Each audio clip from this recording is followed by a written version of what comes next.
मातृभूमि की सेवा का व्रत। अपनी संस्थाओं सहित यह देश अपने निवासियों की एक ऐसी विरासत है जिस पर गर्व किया जा सकता है। यह तो बस संयोग की बात है कि कुछ लोग रियासतों में रहते हैं और कुछ ब्रिटिश भारत में, लेकिन यहाँ के सभी लोग एक ही सांस्कृतिक सूत्र में बंधे हुए हैं और हम सब खून की दृष्टि से भी एक ही है। इसलिए कोई भी ताकत हमें विभाजित नहीं कर सकती और न ही हमारे बीच ऐसी खाइयाँ डाल सकती है जिन्हें लांघना मुश्किल ना हो जाए। इसलिए मेरा सुझाव तो यह है कि हमारे लिए बेहतर यही होगा कि हम विदेशियों की तरह संधियां करने की बजाय भाइयों की तरह एक साथ बैठकर कानून बनाएं। फलतः मैं अपने मित्रों, रियासत शासकों को और उनकी जनता को आमंत्रित करता हूं कि सबकी भलाई के लिए अपनी मातृभूमि की सेवा का व्रत लेकर संयुक्त प्रयास के रूप में मैत्री और सहयोग के भाव से संविधान सभा में शामिल हों। लगता है कि रियासतों में उनके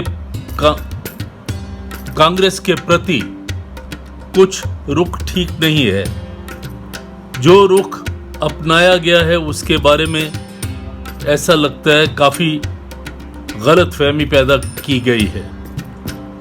मैं इसे स्पष्ट कर देना चाहूँगा कि कांग्रेस की कतई इच्छा नहीं है कि रियासतों के किसी भी तरह के घरेलू मामलों में हम दखल अंदाजी करें।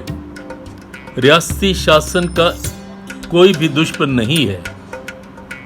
बौद्धिक लोग यह तो चाहते हैं कि रियासतों के शासक और उनकी जनता सब की तरह समृद्धशाली, संतुष्ट और खुशहाल रहे।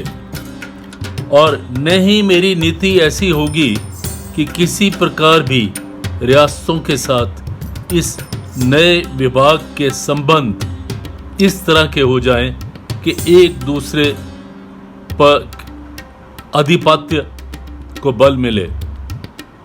अगर आधिपत्य का कोई भाव होगा तो केवल हमारे पारस्परिक हितों और कल्याण का ही भाव होगा।